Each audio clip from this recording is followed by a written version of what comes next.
ప్రభునందు అత్యంత ప్రియమైనటువంటి దేవుని బిడ్డలారా, ఇప్పుడు మన ప్రభువును లోక రక్షకుడైన యేసుక్రీస్తు అతి శుభమైన నామమును బట్టి చేరి ఉన్న మీకు అందరికీ పేరు పేరున హృదయపూర్వక వందనాలు తెలియపరుస్తూ ఉన్నాను. అలాగే ఈ యొక్క వాక్యాన్ని వీక్షిస్తున్న మీకు అందరికీ కూడా హృదయపూర్వక వందనాలు తెలియపరుస్తూ ఉన్నాను. ప్రభునందు అత్యంత ప్రియమైనటువంటి దేవుని బిడ్డలారా, ఈ నూతనమైన సంవత్సరంలో 2వ ఆదివారంలోనికి దేవుడు మనం నడిపించి ఇటు రీతిగా దేవుని యొక్క సన్నిధిలో ఆయన నామాన్ని ఘనపరచడానికి, ఆయన మాటలు వినడానికి దేవుడు మనకిచ్చిన ఈ కృపను బట్టి ఎంతగానో మనం ప్రభువుని స్తుతించవలసినటువంటి వారమై ఉన్నాం. ఏదేమైనప్పటికీ ఈ రోజున దేవుని యొక్క వాక్య ధ్యాన నిమిత్తము పరిశుద్ధ గ్రంథము నుండి ఒక మాటను దేవుని యొక్క వాక్యముగా ధ్యానం చేసుకుందాము. పరిశుద్ధ గ్రంథము నుండి సమూయేలు 2వ గ్రంథము 7వ అధ్యాయము 28వ వచనాన్ని 29వ వచనాన్ని దేవుని యొక్క వాక్యముగా నేర్చుకుందాం. పరిశుద్ధ గ్రంథం నుండి సమూయేలు 2వ గ్రంథం 7వ అధ్యాయము 28వ వచనాన్ని 29వ వచనాన్ని చదువుకుందాం. యెహోవా నా ప్రభువా, మేలు దయచేయునని నీవు నా దాసుడైన నాకు సెలవిస్తున్నావే. నీవు నా దాసుడనైనా నీవు నీ దాసుడైన నాకు సెలవిచ్చుచున్నావే. నీవు దేవుడవు కనుక నీ మాట సత్యము. దయచేసి నీ దాసుడైన నా కుటుంబము నిత్యము నీ సన్నిధిని ఉండునట్లుగా దాన్ని ఆశీర్వదించుము. యెహోవా నా ప్రభువా, నీవు సెలవిచ్చి ఉన్నావు. ఈ ఆశీర్వాదమునుంది నా కుటుంబము నిత్యము ఆశీర్వదించబడును గాక. ప్రార్థన చేసుకుని వాక్యం నేర్చుకుందాం. అందరూ కలిసి ప్రార్థనకి పిలిచారు. ప్రభువా, నీవు నాతో మాట్లాడండి అయ్యా. నీవు మాట్లాడితే నూతన సంవత్సరం నేను ఆశీర్వదించబడతా, నేను దీవించబడతానని ఎవరికి వారే ప్రార్థన చేసుకోండి. మహాపరిశుద్ధుడమును ప్రేమ స్వరూపి అయిన మా మీ పరలోకపు తండ్రి, మీ పరిశుద్ధమైన ఘనమైన అతి శ్రేష్టమైన నాడు మీకు లెక్కలేని వందనాలు స్తోత్రాలు అయ్యా. ఈ 2021వ సంవత్సరము 2వ ఆదివారంలోకి మమ్మల్ని తోడుకొని వచ్చి ఇంతవరకు పాటల ద్వారా స్తుతియార్థన ద్వారా అయ్యా నీ నామములకు మహిమ తెచ్చుకున్న యేసయ్యా మీకు లెక్కలేని వందనాలు స్తోత్రాలు. ఇప్పుడు నీ కొద్ది మాటలు మేము ధ్యానం చేస్తూ ఉండగా మీ పక్షములు నిలబడి దాసుని ఏడంతల ఆత్మశక్తి చేత అభిషేకించి బలపరిచి నీ దాసుని నోట నీ మాట ఉంచి నాయన అయ్యా నీవే మాతో సూటిగా మాట్లాడుతూ ఉండగా వెనకకు చెవి గ్రహించగల మనస్సు, లోబడి అనుసరించి నడిచినటువంటి మనస్సు అయ్యా ప్రతి అయిన వారు కొరకినప్పుడు చేసి నీ రాకడకు ఆయుధపరచమని అతి త్వరలో పెళ్లి కుమారుడిగా రానయ్యున్నా యేసు పరిశుద్ధమైన ప్రార్థించి వేడుకొనుచున్నాము పరమ తండ్రి, ఆమేన్.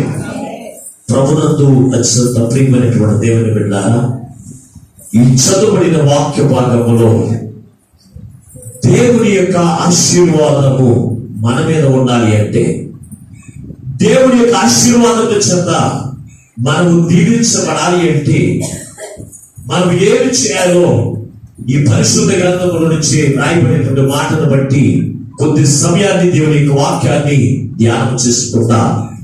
ఈ చదవబడిన వాక్య భాగములో దావీదు భక్తుడు పలుకుతున్నటువంటి మాట ఏమని మాట్లాడుతున్నాడంటే, నీ దాసుడైన నేను నా కుటుంబము నిత్యము నీ సన్నిధిలో నివసించినట్లు దానిని ఆశీర్వదించు. చూడండి, ఈ నూతన సంవత్సరంలోనికి రాగానే మనమందరం కూడా ఏ ఆశీర్వాదము కావాలో మనం కోరుకుంటూ ఉంటాం. మన కుటుంబము దీవించబడాలి, మన బిడ్డలు దీవించబడాలి, మన పొలము, మన ఆస్తి యావత్తు కూడా దీవించబడాలి, దేవుని యొక్క ఆశీర్వాదం వాటి మీద ఉండాలని ప్రతి ఒక్కరు కూడా కోరుకునేటువంటి వారి. కానీ దావీదు భక్తుడు అతడు దేవుణ్ణి అడుగుతున్నటువంటి మాట, అయ్యా నేనును నీ దాసుడైన నేనును నా కుటుంబము నిత్యము నీ సన్నిధిలో నివసించినట్లు దానిని ఆశీర్వదించు. చూడండి, అతని యొక్క జీవితంలో ఈ మాట అడగడానికి గల కారణం ఏమిటి అది మనం ఆలోచన చేస్తే కనుక, దావీదుకి దైవ సన్నిధిలో ఉన్న విలువ ఎరిగినటువంటి వాడు కనుక దావీదు అయ్యా నీ సన్నిధిలో నివసించినట్లు నేను ఒక్కడే కాదయ్యా, నేను నా కుటుంబము నిత్యము, ఒక ఆదివారం కాదు, 2 ఆదివారాలు కాదు, నిత్యము నీ సన్నిధిలో నివసించినట్లు నా కుటుంబాన్ని ఆశీర్వదించని అడుగుతూ ఉన్నాడు. ఈ నూతన సంవత్సరంలో మీరు దేవుని ఎప్పుడైనా అడిగారు ఆ మాట? నూతన సంవత్సరంలో రాగానే నా కుటుంబాన్ని దీవించండి, మా బిడ్డలు దీవించండి, మా ఆస్తులు దీవించండి అడుగుతున్న మంచిదే, అవన్నీ కూడా దీవించబడాలి. అయితే అవన్నీ కూడా దీవించబడాలి అంటే మొట్టమొదటిగా నీవు చేయవలసిన పనిని కూడా నీవు చేయాలి. ఏమిటి యొక్క పని అంటే, ఈ దావీదు మాట్లాడుచున్న మాట, అయ్యా నీ దాసుడనైన నా కుటుంబం. మొట్టమొదటిగా అతను చెబుతున్నటువంటి మాట, ఇందులో 2 ప్రాముఖ్యమైన విషయాలు మీకు జ్ఞాపకం చేస్తాను. 2 విషయాలు. ఒకటి, నీ దాసుడనైన నేను.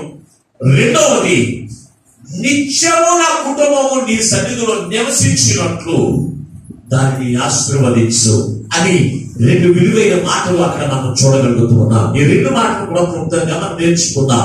ఒకటి, నీ దాసుడనైన నన్ను అని మాట్లాడుతున్నారు.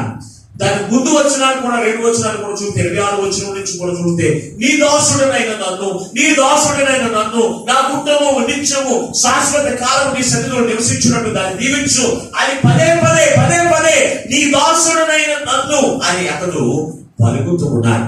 అంటే దావీదు అతని యొక్క కుటుంబము ఆశీర్వదించబడడానికి, దేవుని యొక్క ఆశీర్వాదము కుటుంబము పొందుకోవడానికి గల కారణం ఏమో తెలుసు అంటే, దావీదు దేవునికి దాసుడిగా ఉన్నాడు. దావీదు అనే మాటకు అర్థము ప్రియుడు. దావీదు అనే మాటకు అర్థం ఏమిటి? ప్రియుడు. ఈ ప్రియుడిగా దేవునికి దీవించడానికి, దేవునికి ప్రియుడిగా అతని యొక్క జీవితం ఉండడానికి గల కారణం ఏంటంటే దైవ సన్నిధి అనుభవమే దేవుని బిడ్డారా. అయితే దావీదు యొక్క జీవితంలో నీ దాసుడనైన నన్ను అని మాట్లాడుతున్నాడు. అంటే మనం ఎవరికి దాసులుగా ఉండాలంటే దేవునికి దాసులమై ఉండాలి. దాసులకు ఉండవలసిన లక్షణాలు ఏమిటి అంటే, యజమాని చెప్పినదల్లా కూడా ఏం చేయాలి? దాసుడు వినేటువంటి వాడిగా ఉండాలి. దాసుడు ఉండవలసిన లక్షణం, యజమానుడు చెప్పినదల్లా కూడా దాసుడు చేసేటువంటి లక్షణము కలిగి ఉండాలి. ఈ రోజున చూస్తే దేవుని యొక్క దాసులము, దేవుని యొక్క బిడ్డలందరూ కూడా ఎవరికి దాసులం అంటే దేవునికి దాసులమై ఉన్నాం. కనుక దేవుడు చెప్పిన ప్రతి మాట కూడా వినేటువంటి వారిగా ఉండాలి. రెండవది, దేవుడు చెప్పిన ప్రతి మాట చొప్పున నీవు జీవించినప్పుడు తప్పనిసరిగా దేవుని యొక్క సన్నిధిలో నీవు నిత్యము జీవిస్తావు. దేవుని యొక్క ఆశీర్వాదం చేత నీవు నింపబడిన జీవితమును నీవు జీవిస్తూ ఉంటావు. అయితే ఈ రోజున యేసుక్రీస్తు యొక్క రక్తము చేత కడగబడినవా, యేసుక్రీస్తు యొక్క రక్తము చేత విమోచించబడి దేవునికి కుమారుడిగా, దేవునికి కుమార్తెలుగా ఉన్న ప్రతి బిడ్డలైన వారు కూడా ఎవరికి దాసులంటే యేసుక్రీస్తు వారికి దాసులై ఉన్నారు. అయితే దేవుడు చెప్పిన మాట వింటున్నారా అని ఆలోచన చేస్తే చాలా మంది దేవుని యొక్క వాక్యాన్ని వినే లక్షణం ఉండదండి. దేవుని యొక్క వాక్యమును బోధిస్తూ ఉండగా, దేవుని యొక్క మాటలు అందిస్తూ ఉండగా వారి సొంత ఆలోచనలన్నీ కూడా లోపల పెట్టేసుకుని దేవుని మాట వినరండి. అందుకే వాక్యం అయిన తర్వాత ఏం చెప్పాను అనే దైవజనుడు అడిగాడు అనుకోండి, ఊహనదో పలుకుమనదు. గల కారణం ఏమిటంటే దేవుని యొక్క మాటలు వినే లక్షణం ఉండదు. అంటే దేవునికి దాసులుగా ఉన్నవారు యజమాని ఏమి చెప్తాడని ఈ దాసులు ఏం చేయాలంటే కనిపెట్టేటువంటి వారిగా ఉంటారు. అవునా లేదా? బాల్యతనం ఉన్నటువంటి వారు మీరు చూడండి, లేకపోతే ఉద్యోగం చేస్తున్నటువంటి వారు మీరు చూడండి. అతను గబగబా డ్యూటీకి వెళ్ళిన తర్వాత, అతను గబగబా ఆ యొక్క పనికి వెళ్ళిన తర్వాత అతను చేస్తున్నటువంటి పని ఏమో తెలుసా అంటే, యజమానుడు ఏమి చెబుతాడా అది విందాం అనేటువంటి లక్షణమును అతను కలిగేటువంటి వాడిగా అతను ఉన్నాడు. దేవుని బిడ్డ, అవునా లేదా? ఏం చేయాలి? యజమాని ఏమి కూడా చెప్పకపోతే అతని మనసు బాగోదు, ఉద్యోగం ఉంటుందో ఉండదు. లేకపోతే పనివాడు కూడా ఆ పని యజమానుడు చెప్పకపోతే, అయ్యో నాకు ఈ పనికి జీతం నాకు రాదు ఆయన ఏం చేస్తాడో తెలుసు అంటే, యజమానుడు ఏమి చెబుతాడని ఇంటి వాకిటి కలిగి కనిపెట్టేటువంటి వాడిగా ఉంటాడు. ఉద్యోగం చేస్తున్న వాడు అలాగే డ్యూటీకి రాగానే వస్త్రం వేయించుకున్న వెంటనే యజమానుడు ఏమి చెబుతాడా ఆ పని చేద్దామని అతను కూడా ఎదురు చూస్తూనే ఉంటాడు.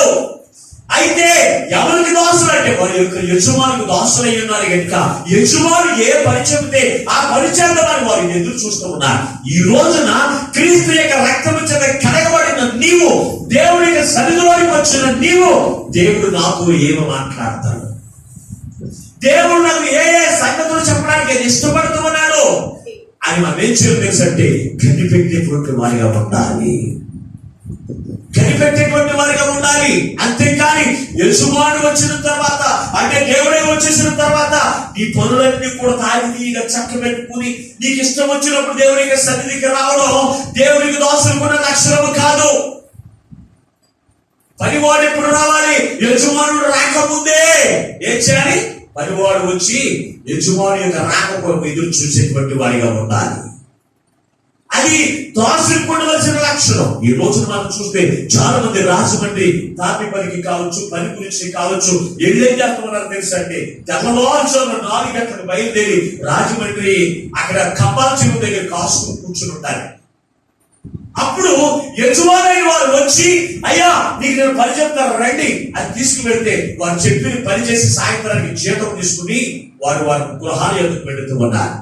అంతేకాని యజమాని వచ్చి వారికి కావలసిన దోషాలను కూడా తీసుకుని వెళ్ళిపోయిన తర్వాత నీవే గొప్ప యజమాని గారికి వెళ్తే యజమాని యొక్క ఎదురు నువ్వు చూడలేవు, యజమాని నీకు ఇచ్చిన ప్రతిఫలాన్ని నీవు పొందుకోలేవు.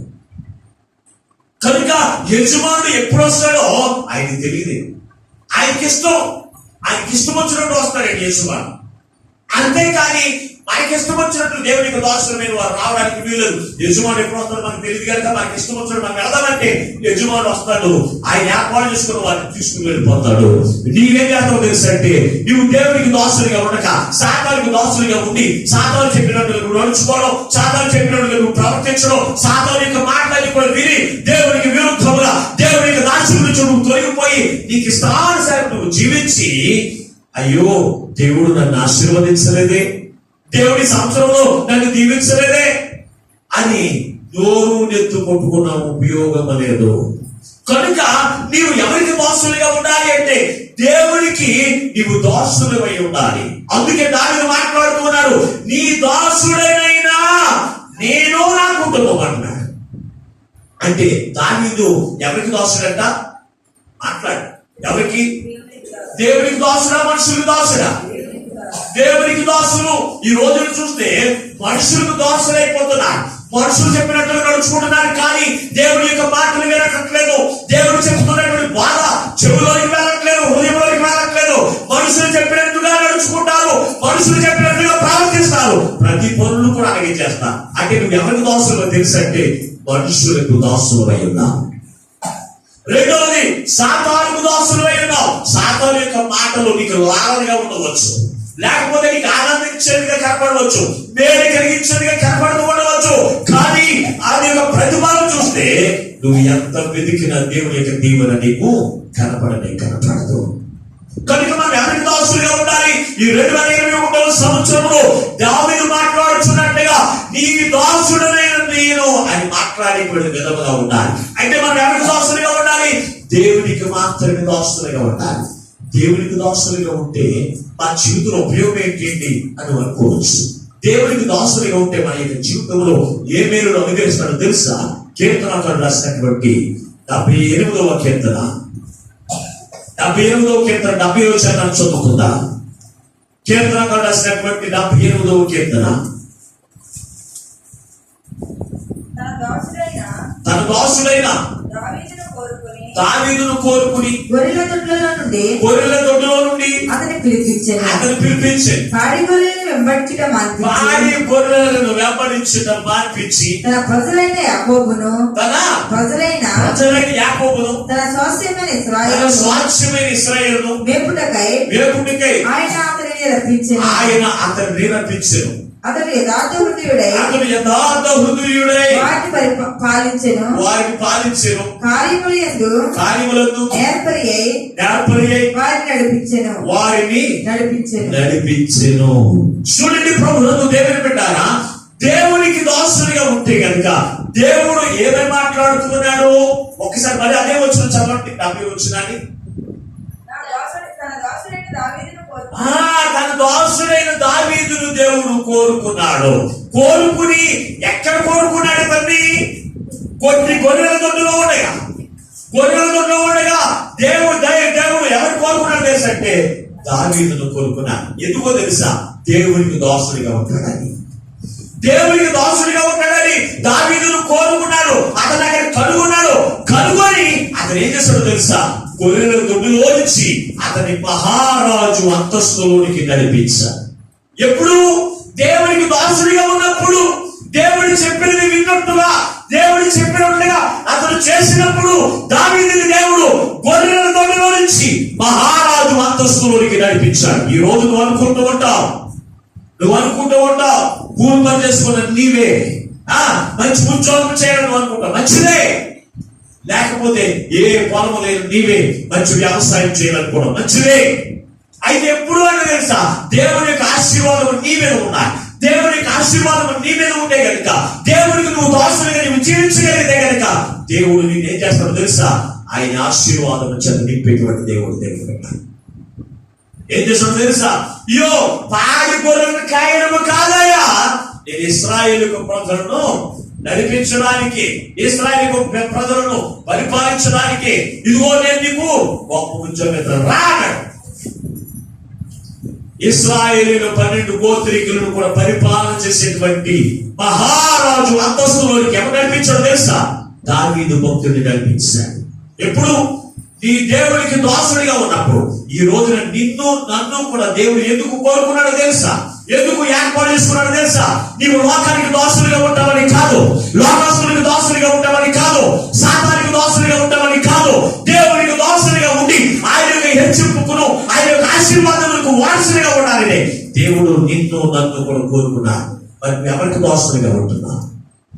దేవుని యొక్క కుమారుడిగా, దేవునికి కుమార్తెగా జీవిస్తున్న నీవు ఎవరికి దాసుడిగా ఉంటున్నావు? ఏ రోజున ఆలోచన చేస్తారా?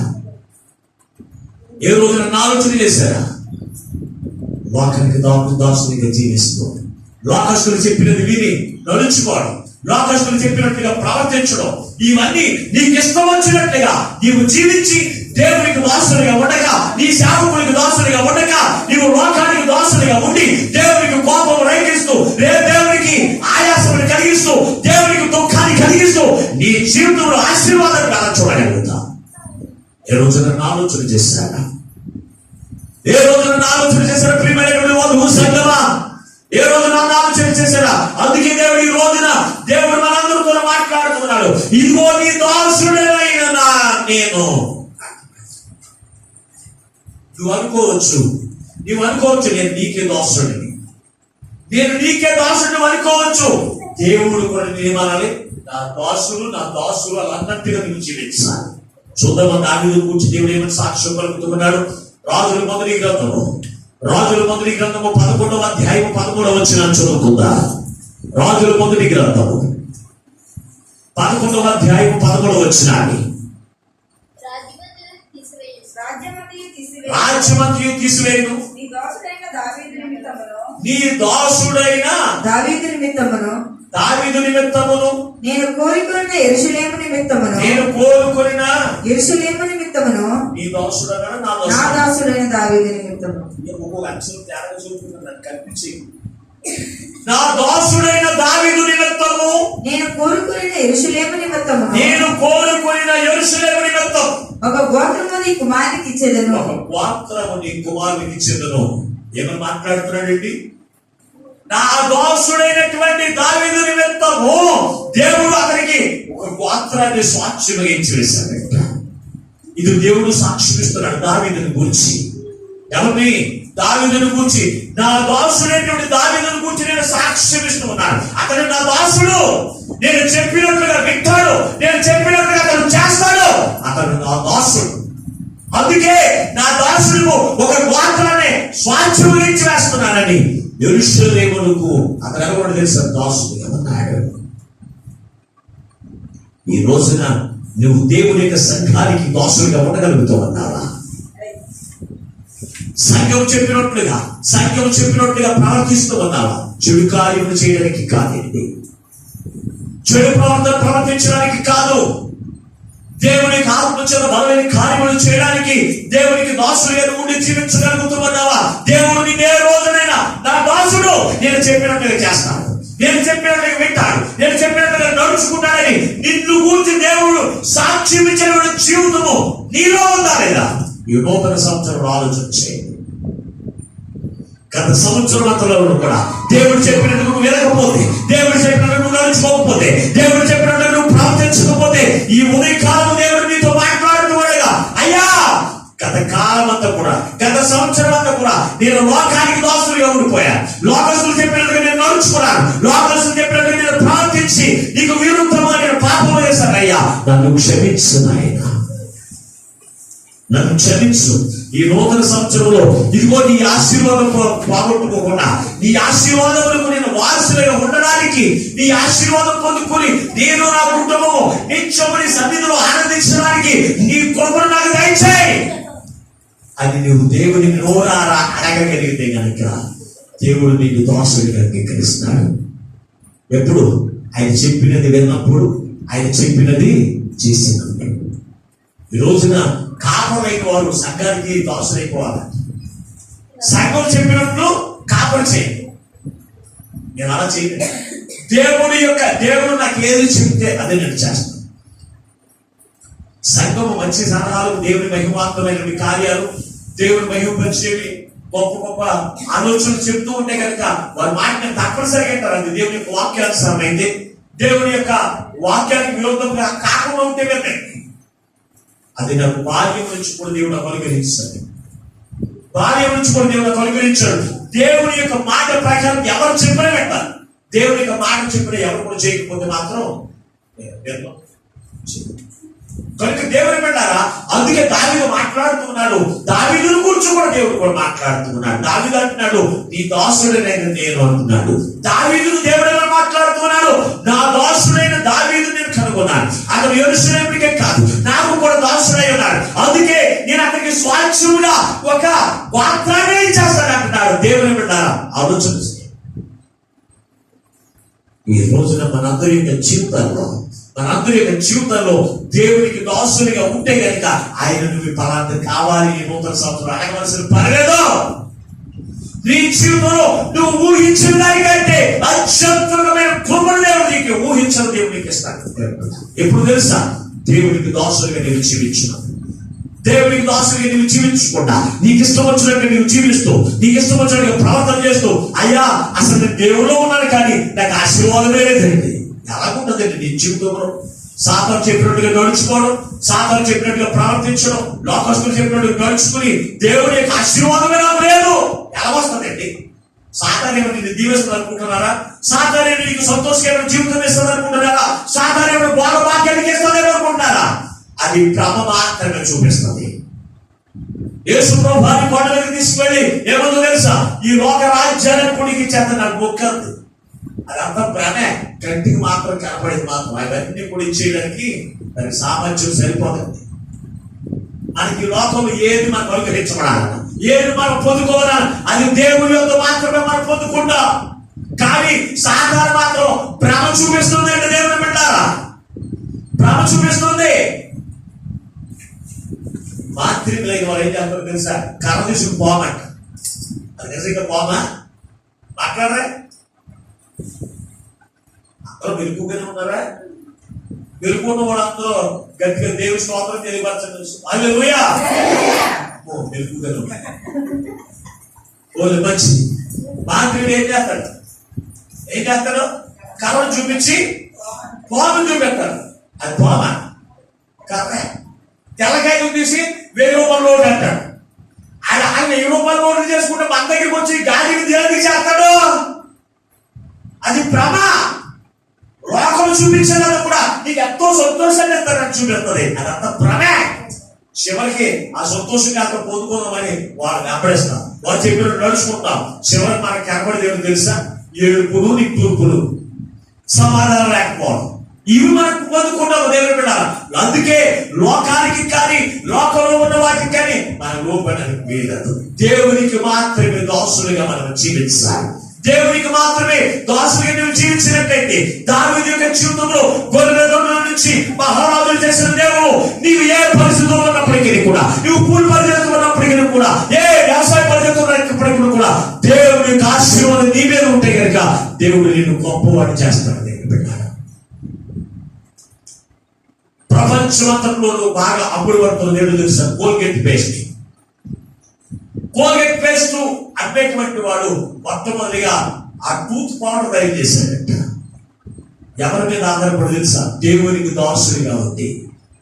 దేవుడు చెప్పినట్లుగా చేసేటువంటి వాడు ఎవరు తెలుసా? కోల్గేట్ తయారు చేసేటటువంటి వ్యక్తి. అతను దేవునికి దాసుడిగా ఉండి మొట్టమొదటిగా పౌడర్ చేశాడట. పొడుగు పౌడర్ చేసిన తర్వాత పౌడర్ తయారు చేసినప్పుడు అతనికి 100 రూపాయలు వచ్చినాయి. 100 రూపాయల దశభాగం తీసి దేవుడికి ప్రారంభించాడట. దేవునికి మొదలెట్టాడు. దేవుడు చెప్పినట్లుగా నేను చేయాలనుకున్నాను అంతే అనుకున్నాడు. దేవుడు చెప్పినట్లుగా చేయడం ప్రారంభించాడు. తర్వాత కోల్గేట్ పేస్ట్ మొదలెట్టాడు. ఈ పేస్ట్ ప్రపంచ దేశాలన్నిటిలో కూడా ఉదయకాలమే మనం ఎత్తుకునేది ఏమో తెలుసా? ఏం ఎత్తుకుంటాం? పేస్ట్. పేస్ట్ అప్పుడు చిన్నపిల్లలు కూడా అసలు తినేస్తారు. పేస్ట్ అంతా పేస్ట్ తినేవాళ్ళు ఏరనుకుంటున్నారా? ఉన్నారండి.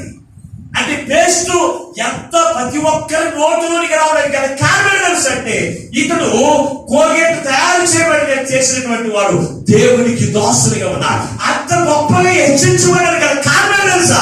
అతడు దేవునికి దాసులుగా ఉన్నాడు. ఈ రోజు ఎవరికి దాసులుగా ఉంటున్నాం? ఎవరికి దాసులుగా ఉంటున్నాం? దేవునికి దాసులుగా ఉండి చూడు. దేవునికి ఆశీర్వాదం ఉండదో చూడు. దేవునికి దాసులుగా ఉండమని ఈ వారమంతా చూశానండి. దేవునికి దాసులుగా ఉంది. నా జీవితంలో ఏమి కనపడదు. ఏం కనపడుతుంది నీకు? దావీదు ఆగలేనండి. దావీదు ఏమంటున్నాడు? నిత్యం నీ దాసుడనైన నేను, నా కుటుంబము నిత్యము ఎల్లప్పుడూ నీకు దాసులుగా ఉండేటట్టుగా నన్ను ఆశీర్వదించు అని అడుగుతున్నాను. ఈ నూతన సంవత్సరంలో మీరందరూ కూడా దీవించబడాలని దేవుడు తన యొక్క వాక్యము ద్వారా దేవుడు మనతో మాట్లాడుతుండగా దేవుడి యొక్క వాక్యమును విని వాటిని చెప్పిన మీరు జీవించు చూడండి. దేవుడు దాసులుగా ఉండి ఈ 2021 సంవత్సరంలో దేవుడు నీకు అత్యంతమైన కృపను నిలిపి నిన్ను ఆశీర్వదించేటువంటి దేవుడు. అంతేకాని వాక్యము దాసులుగా ఉండి నేను పెద్ద పాస్టర్ గారితో ప్రార్థన చేయించుకున్నాను. ఏమి జరగలేదు. ఏం జరుగుతుంది? నువ్వు ఎవరికి దాసులుగా ఉండడానికి ఇష్టపడుతున్నా? మనుషులుగా, మాంత్రికులుగా, దేశవాదులుగా, పాపంలో ఉన్న వారికి నువ్వు దాసులుగా ఉండడం. దేవునికి దాసులుగా ఉండి మీరు జీవించండి. దేవుడు దావీదుని హెచ్చించిన దేవుడు నిన్ను కూడా హెచ్చిస్తున్నాడు.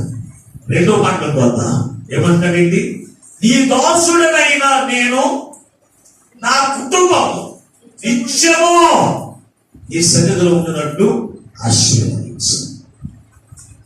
చూడండి, నేను నా కుటుంబము నిత్యము ఎవరి సన్నిధిలో ఉండాలంట? మరి ఈ రోజున నీ జీవితంలో నీవు నీ కుటుంబం నిత్యము దేవునికి సన్నిధిలో ఉండాలని ఎప్పుడైనా కోరుకున్నావా? ఎప్పుడు చూసినా పిల్లలకి పెళ్లిళ్ళు అవ్వాలి, పిల్లల చదువులు కావాలి, లేకపోతే అప్పులు తీరాలి, లేకపోతే ఇల్లు కట్టుకోవాలి, స్థలాలు కొనుక్కోవాలి, పొలాలు కొనుక్కోవాలి.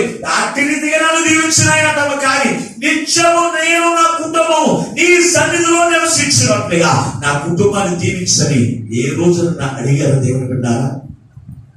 ఏ రోజు నన్ను అడిగారు? అందుకే ఈ రోజు దేవుడు మనతో మాట్లాడుతున్నాడు. మన కుటుంబం అంతా కూడా దేవుడు కోరుకునేది ఏంటో తెలుసా? నీ ఒక్కరే వచ్చి దేవునికి సన్నిధిలో దీవించబడటం కాదు.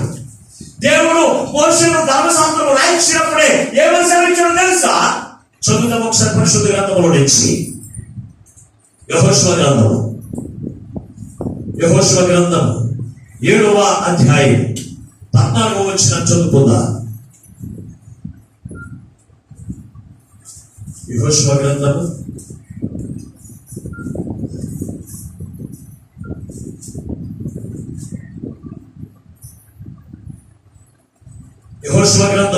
7వ అధ్యాయం 14వ వచనం. ఉదయమున నీ గోత్రముల వరుసను బట్టి మీరు రప్పించబడుదురు. అప్పుడు యెహోవా ఏ గోత్రమును సూచించునో ఆ వంశముల వరుస ప్రకారము దగ్గరకు రావాలను, ప్రజలను కూడా రావాలను, దగ్గరకు రావాలను. యెహోవా సూచించు వంశము కుటుంబముల ప్రకారము. చాలా జాగ్రత్త ఎందుకు ఆలోచన చేయాలి? ఎలా రావాలో తెలుసు దేవుని యొద్దకు? కుటుంబముల ప్రకారము దగ్గరకు రావాలి. దగ్గరకు రావాలంట. ఎలా రావాలి? కుటుంబముల ప్రకారం. కుటుంబముల ప్రకారముగా రావాలి. నేను ఒక సంఘములకు వెళ్ళాను వాక్యం చెప్పడానికి. ఆ పాస్టర్ గారికి 10 కుటుంబాలు ఉన్నాయండి. 10 కుటుంబాలు ఉన్నాయి. సంఘం ఎంతమందిలో తెలిసి 50 మంది ఉన్నారు మందులో. అంటే కుటుంబ సమేతము దేవుని మందిరానికి వస్తారంట. ఈ రోజు మనం ఏం చేస్తామో తెలుసా? మనం ఒక్కడమే బయలుదేరిపోయి బైబిల్ పెట్టుకుని తిన్న ఇంకా బైబిల్ పెట్టుకుని దేవుని మందిరానికి వచ్చాను. దేవుడు అది చెప్పాడు. ఏమన్నాడు? దేవుడు కోరుకున్నటువంటి వాడు, దేవుడి చేత ఏర్పరచబడిన వాడు ఎలాగ రావాలని తెలుసా? కుటుంబము సమేతముగా దేవుని సన్నిధికి రావాలను. పురుషులైన వారు వరుసలో ఒక పక్కన కూర్చోవాలను. అసలు అక్కడ మాట ఉందా? చదువు ఒకసారి మాట. పురుషులు వరుస ప్రకారం దగ్గరకు రావాలను. వాళ్ళు కూడా రావాలి. పురుషులు ఎవరి దగ్గరికి కాదు. చాలా మంది స్త్రీలు చేసే పని ఏంటో తెలుసా? నేను ప్రార్థన చేస్తాను కానీ క్యారేజ్ పెట్టాను ఏర్పడు పనికి లేదండి. ఇటువంటి వాడు లేదా? నువ్వు పనికి వెళ్తావా? 2 నెలలు పడ్డావు. నువ్వు ప్రార్థనకి వెళ్ళాలి, నేను పనికి వెళ్తాను. చాలా తెలివైన స్త్రీలు ఏం చెప్తారంట? ఏడంట మందిలోకి వెళ్ళిపోతారంట. తన భర్త అవసరం లేదు. మరి మొత్తం పిల్లలేమో మందిరానికి వచ్చేస్తారు. వాళ్ళు పనులకు చెప్తారు. పనులకు చెప్పి నేను మందిరానికి వెళ్తాను, నేను వచ్చేసరికి పని చేశాను. ఆ పని చేయకపోతే కొంపలే కూలిపోవు, కొంపలు కాలిపోవు. అయినప్పటికీ మనం ఏం చేస్తాం? నీ పిల్లలు వదిలేస్తాం, నీ భర్తలు విడిచిపెట్టేస్తాం, నీ భార్యను విడిచిపెట్టేసి ఏం చేస్తాం? ఓ బైబిల్ పెట్టుకుని గబ వాక్యం చెప్తున్న పరిగెత్తులు వచ్చేస్తాం. దేవుని యొక్క ధర్మశాస్త్రం మనకు చెప్పలేదు. నేను ఈ లోకంలో ఏర్పరుచుకున్న వారు ఎలాగ రావాలో తెలుసు. దేవుని యొక్క మందిరానికి వారి యొక్క గోత్రము చెప్పిన వారి యొక్క కుటుంబ సన్నిధముగా దేవుని యొక్క సన్నిధిలోనికి రావాలి. ఇది ధర్మశాస్త్రం, ఇది వాక్యానుసారం.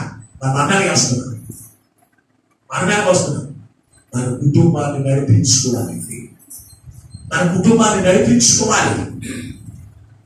దేవునికి నడిపించుకోవాలి. దేవుని బిడ్డ రాత్రికాల సమయం జరిగిన కూడికలో మీరు అందరూ కూడా చూస్తారు. వారందరికి కూడా ప్రార్థన చేయడానికి నాకు గంట సమయం పట్టింది. వారి కుమారులు, కోడళ్ళు, కూతుర్లు, అల్లుళ్ళు, మనవలు వీళ్ళందరికీ కలిసి టైం వేసి ప్రార్థన చేయడానికి గంట పట్టింది నాకు. మరి కుటుంబాన్ని అలా దేవునికి నడిపించడానికి మనం ఇష్టపడుతూ ఉండాలి. అందుకే తనలో రారండి, ఎందుకంటే నాకు అవ్వలేదు అన్నట్టుగా లేదండి. వారికి ఉన్న విశ్వాసం అని నేను రాత్రి కథ చూస్తే ఎంతవరకు మన సంఘంలో ఎవరో కూర్చోలేదు అటువంటి విశ్వాసం. కాక మనం వచ్చిన వారికి అంత విశ్వాసం ఉంటే అనేకమైన సంవత్సరాల తరబడి దేవునికి సన్నిధికి వస్తున్న నీవు ఎటువంటి ఉద్దేశం కలిగి ఉన్నావు? ధర్మశాస్త్రం చెప్పినట్లుగా నువ్వు చేస్తే నీవు నీ కుటుంబము దేవునికి సన్నిధిలో కూర్చున్నా మరి ఉంటున్నారా? మాట్లాడరే వాక్యం బాధగా ఉందా? నేను ఒకదాన్ని ఒకటి చెప్పేసి నా గురించి మాట్లాడుతున్నాను అయ్యారు అనుకుంటున్నాను. నేను కాదు ఇది మాట్లాడేది నేను కాదండి, మాట్లాడేది దేవుడే. ఈ వారం అంతా కూడా విరామం లేకుండా తిరుగుతూనే ఉన్నాను దేవుని యొక్క పరిచయం. ఏ సమయం ఏదో అందించాలి ఆయన ఇష్టం. కనుక దేవుని బిడ్డలారా మీరు ఒకసారి ఆలోచన చేయండి. దేవుని యొక్క ధర్మశాస్త్రం ఏమి చెప్తూ ఉంది? దేవుడు నీవు నీ కుటుంబము కలిసి దేవుడి యొక్క సన్నిధిలోనికి రావాలని వాక్యం చెప్తూ ఉంటే వాక్యాన్ని ఏ రోజు నేను గమనించిన కొంతమంది ఏడుస్తూ ఉన్నారు. నేను నా కుటుంబం దేవునికి సన్నిధిలో ఉండాలి, ఏడ్చేవారు లేకపోతే ఉన్నారు. కొందరైతే ఏం చేస్తారు తెలుసా? కొంత అప్పగించి తన భర్తకు తన కుటుంబానికి అప్పగించి ఏం చేస్తున్నారు? లోకంలో వదిలేసి తిరుగుతున్నటువంటి వారిగా జీవిస్తూ ఉన్నారు. నువ్వు దేవునికి దాసులున్నా. ఒక వేశ్యను మనం చూడగలిగినట్లయితే, రాహాబు అనేటువంటి వేశ్యని మనం చూడగలిగినట్లయితే ఇదే యెహోషువ గ్రంథంలో రాస్తుంది. ఆమె కూర్చున్న సాక్ష్యం ఏమిటో చూడ ఒకసారి 6వ అధ్యాయము 25వ వచనం చదువుకుందా. యెహోషువ గ్రంథము. రాహాబు అనే వేశ్య యెరికోను వేగు చూచుటకు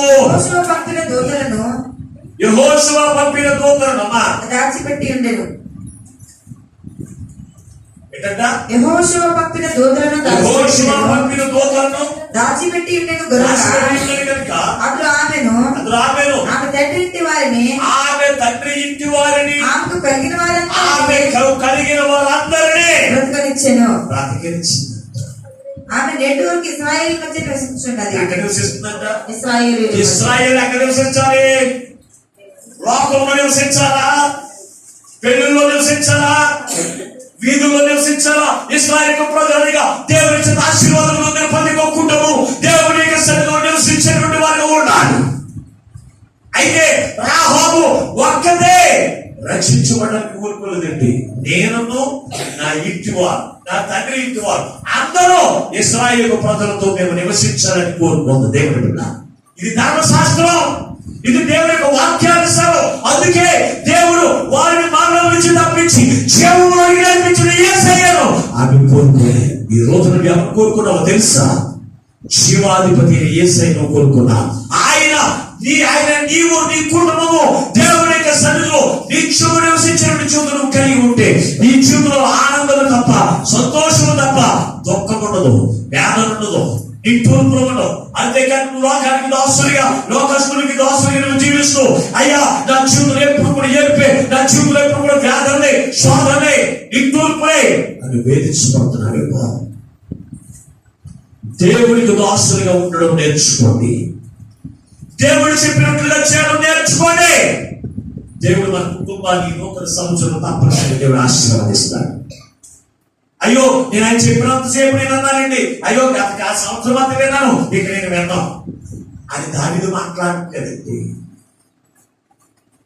దావీదు మాట్లాడట్లేదు. ఏమన్నాడు తెలుసా? నిత్యము నా కుటుంబము ఏం చేయాలంటే చదవండి ఒకసారి. అదే సమూయేలు 2వ గ్రంథం 7వ అధ్యాయం 26వ వచనం చదవండి ఒకసారి.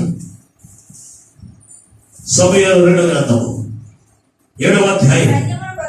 సైన్యములకు అధిపతి యెహోవా ఇశ్రాయేలుకు దేవుడై ఉన్నాడని మాట చేత నీ నామమునకు శాశ్వత మహిమ కలుగునట్లు, నీ నామమునకు శాశ్వత మహిమ కలుగునట్లు, నీ దోషులైన నా కుటుంబము, నీ దోషులైన నా కుటుంబము నీ సన్నిధిని స్థిరపరచబడినట్లు, నీ సన్నిధిని స్థిరపరచబడినట్లు నీవు సెలవిచ్చిన మాట నీవు నెరవేర్చును. సెలవిచ్చిన మాట చెప్పుదా నా చేతులు నెరవేర్చున్నాయి. ఏంటంట? ఈ సైన్యములకు అధిపతి యెహోవా ఇశ్రాయేలుకు దేవుడై ఉన్నాడని ఇశ్రాయేలుకు దేవుడై ఉన్నారని మాట చేత నీ నామమునకు శాశ్వత మహిమ కలుగునట్లు నేను నా కుటుంబము నిత్యము నీ సన్నిధిలో స్థిరపరచు. దేవుని నామమునకు మహిమ ఎప్పుడు వస్తుంది తెలుసా? ఆదివారం నువ్వు పొలంలో ఉన్నప్పుడు వస్తుందా? మాట్లాడు.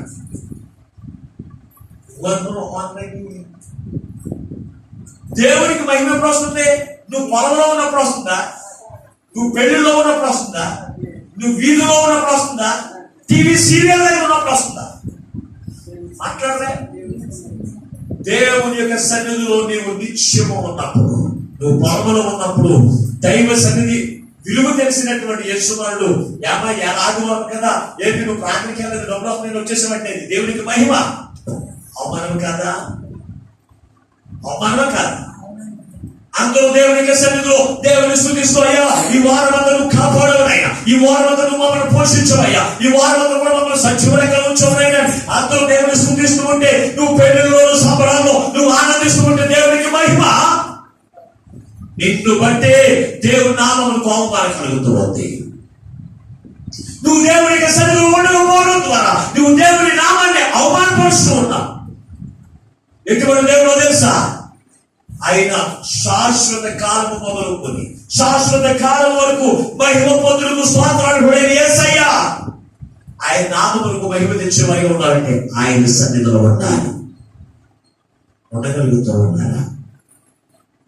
నీవు నీ కుటుంబం దేవుని యొక్క సన్నిధిలో ఉండగలుగుతూ ఉన్నారా? ఆలోచన చేయండి,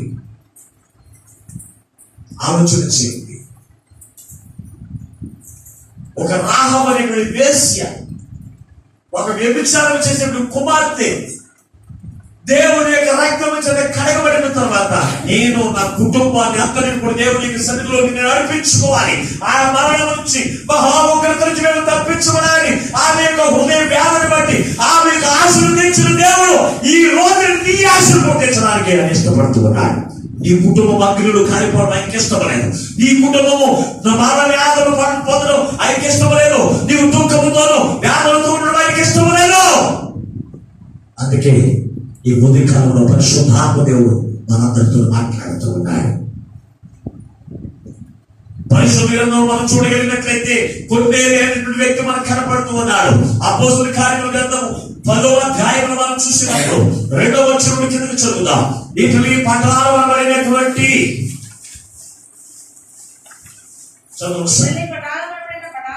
పట్టణంలో శతాధిపతి అయిన కొర్నేలి అని భక్తిపరుడొకడు అది భక్తిపరుడు ఉండెను, కైసరియలో ఉండెను. అతడు తన ఇంటి వారందరితో కూడా దేవుని యందు భయభక్తులు గలవాడై ఉండి ప్రజలకు బహుధర్మము చేయించు ఎల్లప్పుడూ దేవునికి ప్రార్థన చేయవాడు. దేవుని యొక్క మందిరంలో ప్రార్థన చేయించు ఉండేది. ఏం చేశాడంటే ఒక్కడేనా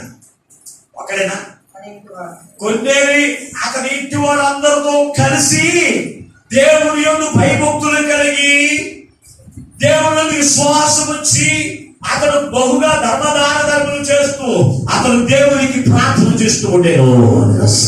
ఈ రోజున నీ జీవితంలో నీవు నీ కుటుంబంతో కూడా దైవ సన్నిధిలో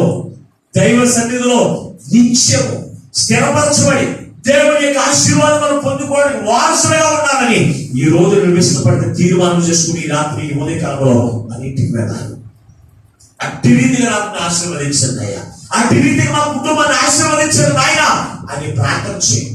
ఎప్పుడు మా పంటను దీవించండి, ఎప్పుడు చూసినా మా కుటుంబాన్ని దీవించండి, మా పొలాన్ని దీవించండి, మా భార్యను దీవించండి. ఇది కాదండి మనం కోరుకునేది. దావీదు తెలివైన వాడికి ఏమని మాట్లాడుతుందో తెలుసా? నిత్యము అయ్యా నీ దాసుడనైన నేను నా కుటుంబము నిత్యము నీ సన్నిధిలో ఉన్నట్లు దాన్ని ఆశీర్వదించయ్యా. నీ ఆశీర్వాదము ఉంది నా కుటుంబము నిత్యము నీ యందు ఆనందించేవారిగా ఉండాలి అని దేవుని అడుగుతున్నాం. అంటే అంత ఇదిగా దావీదు దేవుని అడగడానికి గల కారణం ఏంటి? దైవ సన్నిధిలో ఏముంటాయి?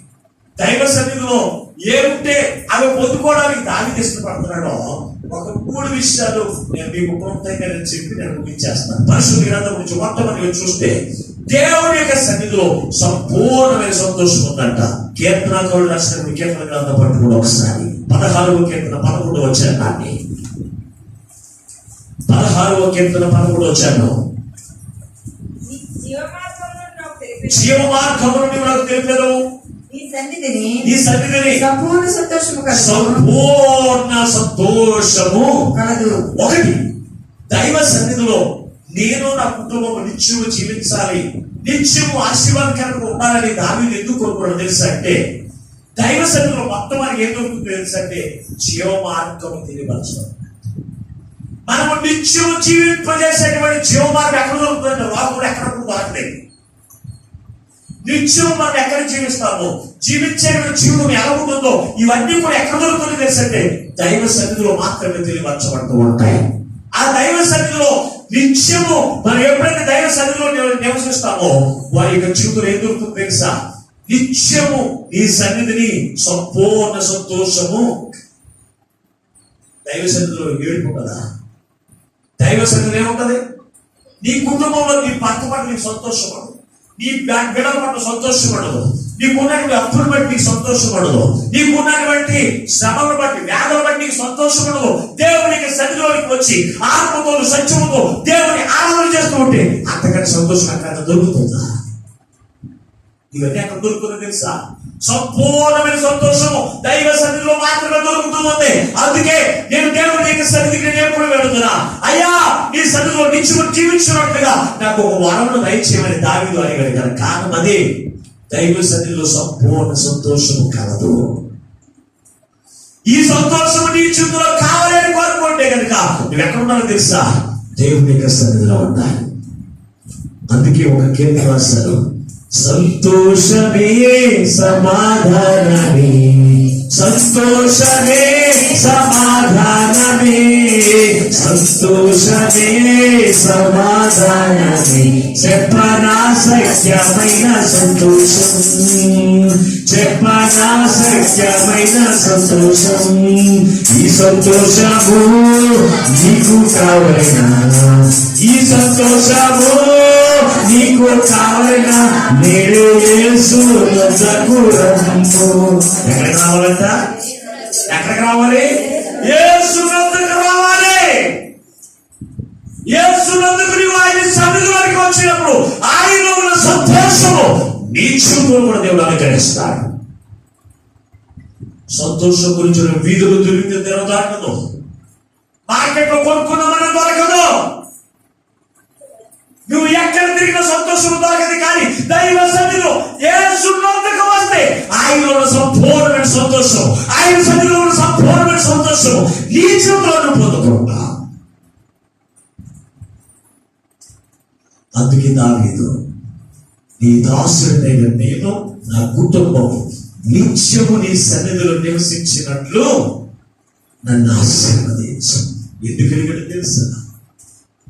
ఆయన సంపూర్ణమైన సంతోషం ఆ దావీదు తన యొక్క కుటుంబాన్ని కూడా పొందుకోవాలనే. ఈ రోజున దేవుడు ఉన్న సంతోషము ఈ సంవత్సరం అంతా నీ జీవితంలో పొందుకోవాలని కోరుకుంటే కనుక దావీదు వలె నీ సన్నిధిలో నివసించినట్లుగా నా కుటుంబాన్ని ఆశీర్వదించని నువ్వు ప్రార్థన చేయి. దేవుడు తప్పనిసరిగా దావీదు కుటుంబాన్ని ఆశీర్వదించి దైవ సన్నిధిలో నిలుపుకున్నట్లుగా నీ కుటుంబాన్ని కూడా, నీ భర్తను, నీ పిల్లలను, నీ బంధువులను, నీ కుటుంబాన్ని యావత్తు కూడా దైవ సన్నిధిలో నిలుపుకుని ఆయన ఉన్న సంపూర్ణమైన సంతోషము నీకు కలిగేస్తావు. నువ్వు వీధులు పడుతూ తిరుగుతూ నీకు ఇష్టానుసారంగా తిరుగుతూ ఆయన వద్దకు రాకుండా అయ్యో నా జీవితంలో దేవుడు మాత్రం సంతోషం అన్నది. నువ్వు దేవుడికి వస్తే కదా సంవత్సరంలో, నువ్వు దేవుడు నివసిస్తే కదా. ఆయన వద్దకు రాకుండా నాకు సంతోషం ఇవ్వలేదండి.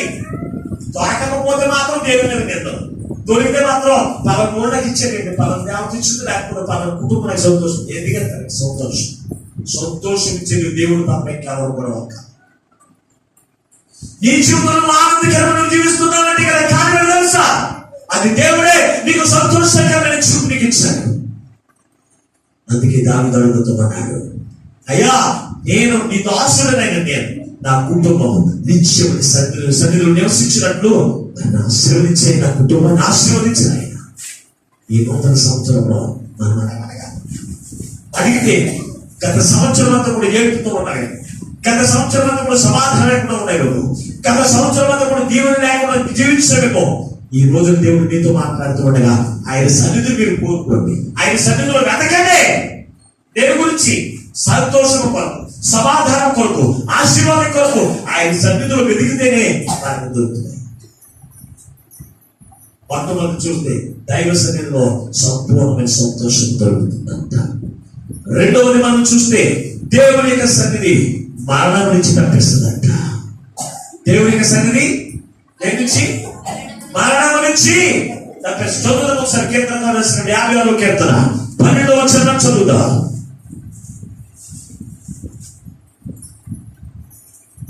56వ కీర్తన 12వ వచనం. దేవా మరణములో నుండి నా ప్రాణమును తప్పించినావు, నీవు మరణములో నుండి నా ప్రాణమును తప్పించినావు. నేను జీవపు వెలుగులో దేవుని సన్నిధిని సంచరించినట్లు జారిపడకుండా నీవు నా పాదములను తప్పించినావు. ఎవరు తప్పించారంట? దేవుని యొక్క సన్నిధిని మరణాంధకారం నుంచి తప్పించింది.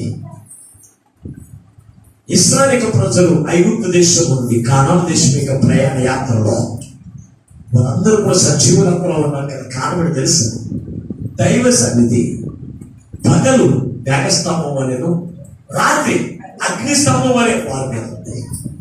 ఆ సన్నిధి వారికి ఎర్ర సముద్రం ఎదురైనాక, శత్రువులు ఎదురైన కానీ, ఎవరు ఎదురైన కానీ, శ్రమలు ఎదురైన కానీ, కరువులు ఎదురైన కానీ, శోధన ఎదురైన కానీ వాటన్నిటి నుంచి కూడా తప్పించి, మానవ నుంచి తప్పించింది ఏదో తెలుసా? దైవ సన్నిధి. ఒక్క రోజు దేవునికి సన్నిధికి వస్తేనంట 6 రోజుల సన్నిధి నీతోనే ఉంటుంది. 6 రోజులు కూడా నిన్నే మరణం నుంచి తప్పించడానికి నీతోనే ఉండి నిన్ను నడిపించేదో తెలుసా? దైవ సన్నిధి. ఈ రోజున గత సంవత్సరంలో అనేక మంది చనిపోయారు. ఈ కరోనా వైరస్ అనేక మంది భూమి మీద లేరు. అయినప్పటికీ ఈ రోజు మరణం నుంచి తప్పించబడ్డావు అంటే కారణం తెలుసా? నువ్వేదో తెలివైన వాడువని, నిన్ను నీవు రక్షించుకునే వాడువని, నిన్ను నీవు కాపాడుకునే వాడువని కాదు. దైవ సన్నిధి నీ మీద ఉండడం ద్వారా ఈ రోజున నీవు నేను సజీవుడిగా ఉండి ఆయన సన్నిధిలో నిలిచే గొప్ప ధన్యతలో మనం పొందుకున్నాం. అటువంటి సన్నిధిని దావీదు కోరుకుంటున్నాడు. నువ్వేం కోరుకుంటున్నా? ఏం కోరుకుంటున్నా? సజీవులంలో నిలిచేప్పుడు దైవ సన్నిధిని విడిచిపెట్టి లోకంలో అది కావాలి ఇది కావాలని అడుగుతున్నా. ఇస్తాను దేవుడు. ఇచ్చిన తర్వాత నీ ప్రాణం లేకపోతే ఏం చేస్తావు? ప్రాణం లేకపోతే ఏం చేస్తావు? ఆయన కోపంలో లేకపోతే, మరణం నుంచి తప్పించవలసినటువంటి దైవ సన్నిధి మీద లేకపోతే ఏది అడిగిన దేవుడు ఇస్తాడండి, ఇవ్వకుంటున్నాడు. కానీ ఆయన కోపంలో ఇచ్చేది దైవ సన్నిధి. జ్ఞాపకం చేసుకుని ప్రియమైనటువంటి దేవుని బిడ్డ, ఆయన సన్నిధి నువ్వు కోరుకుంటున్నావా? ఆయన సన్నిధి నువ్వు కోరుకుంటున్నావా? దావీదు వలె దావీదు యొక్క జీవితంలో దైవ సన్నిధిని కోరుకున్నాడు కనుక అనేక పర్యాయములు మరణం అతని దగ్గరికి, ఇదిగో అతను చంపేయడం అనేక మంది ప్రయత్నం చేశారు. కానీ మరణం అతని యొక్క నుండి తప్పించినట్టు తెలుసా? దైవ సన్నిధి. ఎలుగుబంటి యొక్క చేతిలో నుంచి, సింహం యొక్క చేతిలో నుంచి, గొలియాతు చేతిలో నుంచి, సౌలు యొక్క చేతిలో నుంచి, తన కుమారు యొక్క చేతిలో నుంచి, శత్రువుల యొక్క చేతిలో నుంచి తప్పించింది ఈ దావీదు. ఎవరో తెలుసా? దైవ సన్నిధి అతని మీద ఉన్న కనుక. సౌలు ఈటి విసిరాడు. సౌలు ఈటి విసిరితే గురి తప్పదండి. దావీదును చూశాడు. అతను అనేక సార్లు వీటి గురి తప్పకుండా కూడా చంపిన వారు అనేక మంది ఉన్నారు. అటువంటిప్పుడు దావీదును కూడా చంపడానికి విసిరాడంట. మరి దావీదుకి తాగకుండా గోడ దగ్గర ఎందుకు పడిపోయింది? దైవ సన్నిధి అతను నానార్థ కారణం వచ్చి తప్పించింది. అంతేగాని గురి లేక కాదండి సౌలుకి. సౌలు గురు చూసుకుంటే ఎవరైనా సరే పడిపోవాల్సిందే. అది మనం గురు చూసుకుంటున్నా కానీ దైవ సన్నిధి మాత్రం ఏం చేసింది తెలుసా? దాన్ని సునాయాసంగా పక్కకు తప్పించి అతను సజ్జీవంగా వచ్చింది. అందుకే దైవ సన్నిధి నాకు కోరుకున్నాడు. ఈ రోజు నువ్వేం కోరుకుంటున్నావు? దైవ సన్నిధి మీద నీకు ఆశ ఉందా? దైవ సన్నిధిని కోరుకుంటున్నావా? దైవ సన్నిధి నీ మీద, నీ కుటుంబం మీద, నీ భర్త మీద, నీ జీవితంలో ఉన్నట్లుగా ఆశీర్వదించు నాయనా అని దేవుని అడగలుగుతూ ఉన్నావా? ఆలోచించండి. మూడోదాన్ని పెట్టాను ముగిస్తాను. దైవ సన్నిధి మన మీద ఉంటే కనుక మన యొక్క పొలాలు, మన కుటుంబము, మన వ్యవసాయాలు, మన పశువులన్నీ కూడా దీవించబడతాయంట. చదువు ఒకసారి పశువులు కీర్తన రాసినప్పుడు 96వ కీర్తన 96వ కీర్తన 12వ వచనం చదువుకుందా? నీతిమంతులారా పొలమును దాని యందు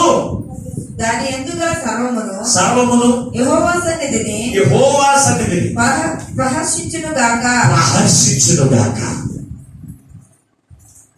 వనవృక్షములన్నీయు ఉత్సాహధ్వని చేయును గాక. భూజనులకు తీర్పు తీర్చుటకై యెహోవా వేంచేయుచున్నాడు. ఇక్కడ రాసిన మాట ఏంటి? ఈ పొలములు దాని యందు సర్వమును అంటే ఏంటి? దాని యందు సర్వమును యెహోవా సన్నిధిని ప్రహర్షించును గాక, ఆనందించును గాక. యెహోవా సన్నిధి మన పొలముల మీద ఉంటే కనుక పొలమును బట్టి నీవు దేవునికి సన్నిధిలో ఆనందించగలిగమంట. యెహోవా సన్నిధి నీ పశువుల మీద ఉంటే కనుక ఆ పశువులను బట్టి దేవునికి సన్నిధిలో ఆనందించగలిగి ఉంటాం. యెహోవా సన్నిధి ఇదిగో నీ ఉద్యోగం మీద ఉంటే కనుక ఆ ఉద్యోగం బట్టి దేవునికి సన్నిధిలో ఆనందించగలిగి ఉంటాం. దేవునికి సన్నిధి నీ చేతి పని ఉంటే కనుక ఆ చేతి పనిని బట్టి దేవునికి సన్నిధిలో ఆనందించగలిగి ఉంటాం. ఆ సన్నిధి దేవుని మీద ఉంటే అందరూ కూడా ఆనందిస్తారు. నీ ఉద్యోగం కావచ్చు, నీ చేతి పని కావచ్చు, నీ పొలము పని కావచ్చు. అందుకే సర్వమును అని రాశాడు. పొలమును సర్వమును బట్టి యెహోవా సన్నిధిలో ప్రహర్షించును గాక. ఆ పొలమును బట్టి, వచ్చేస్తున్న ఉద్యోగమును బట్టి, వచ్చేస్తున్నటువంటి కూలి పని బట్టి, వచ్చేస్తున్నటువంటి ఏ విధమైన పనులను బట్టి దేవునికి సన్నిధిలో ఆనందింపజేసే దేవుడు తెలుసా? దైవ సన్నిధే. నమ్ముతున్నారా?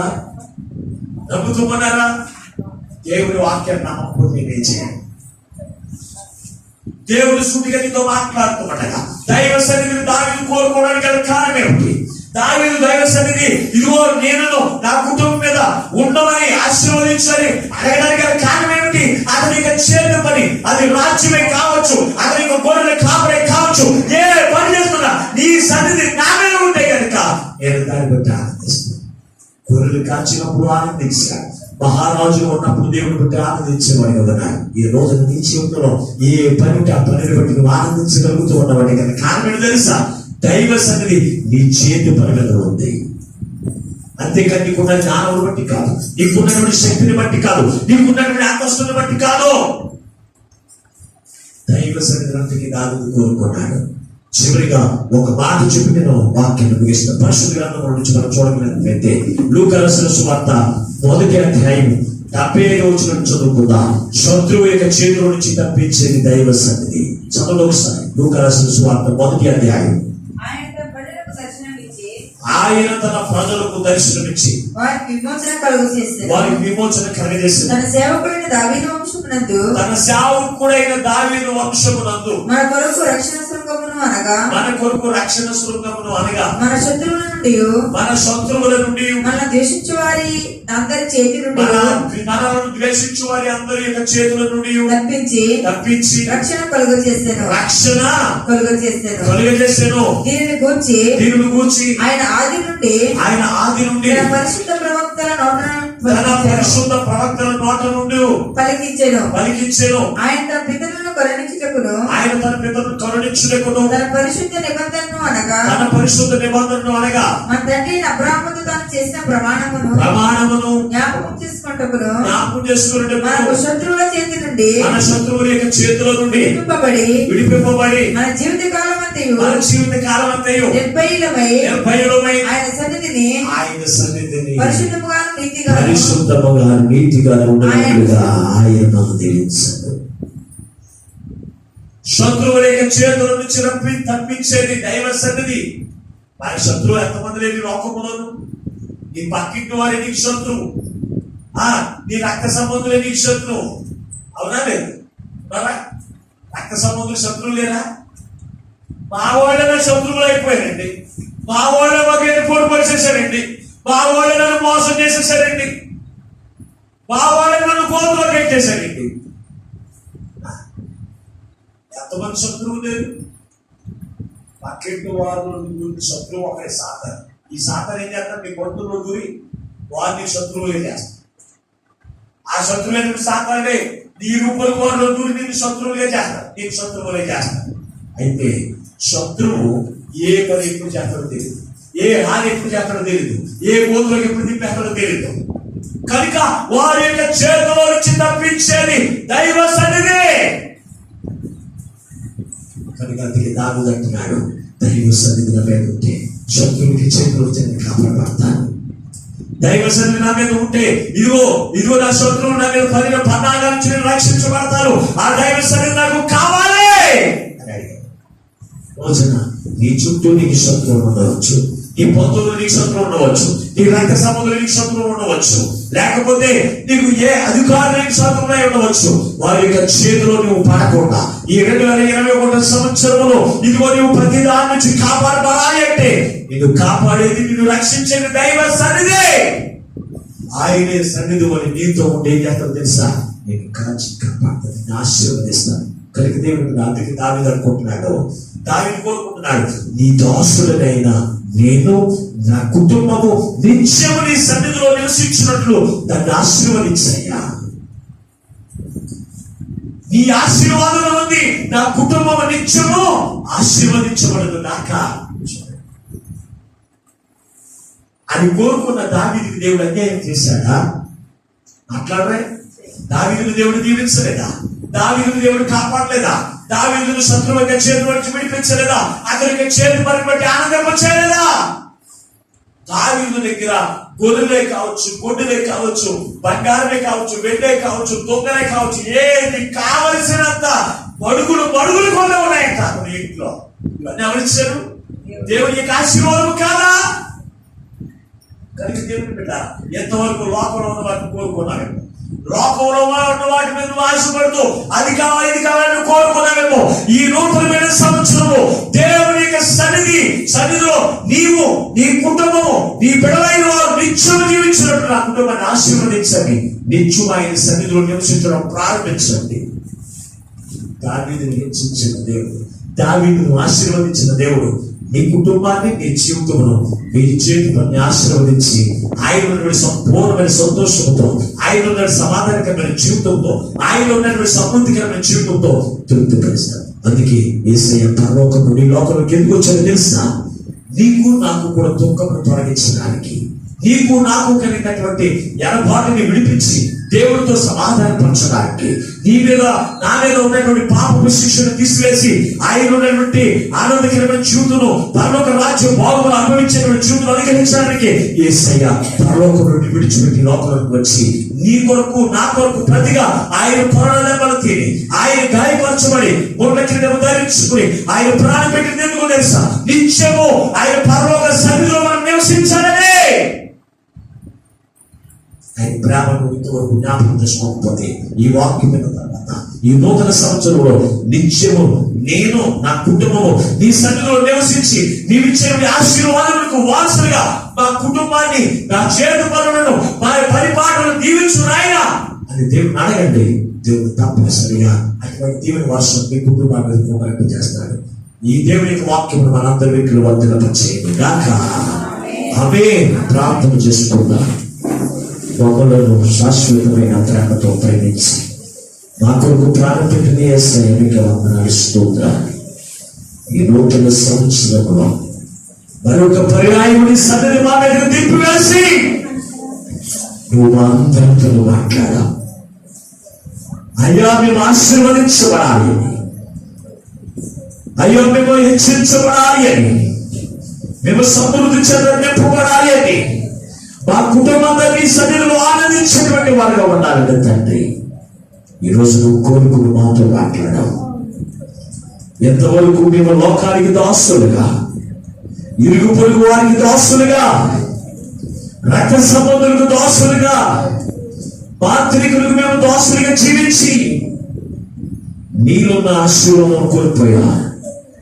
ఇది మొదలుకున్నయ్యా నీకు మాత్రమే దాసులుగా మేము జీవించి, నీవు చెప్పినది విని, నీవు చెప్పినట్టుగా నడుచుకుని నీ సన్నిధిలో నిత్యము జీవించి నీవిచ్చేటువంటి ఆశీర్వాదము, నీవిచ్చేటువంటి కాపుదల, నీవిచ్చేటువంటి సంరక్షణతో ఈ నూతన సంవత్సరంలో జీవించని గొప్ప భాగ్యము ఈ వాక్యం విన్న ప్రతి బిడ్డలైన అందించండి.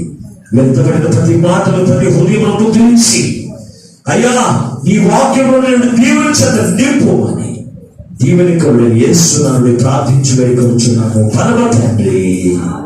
ఆమేన్. దేవుడు మిమ్మల్ని, మీ కుటుంబాలను మీ చేతి పనులు దీవించును గాక. ఆమేన్.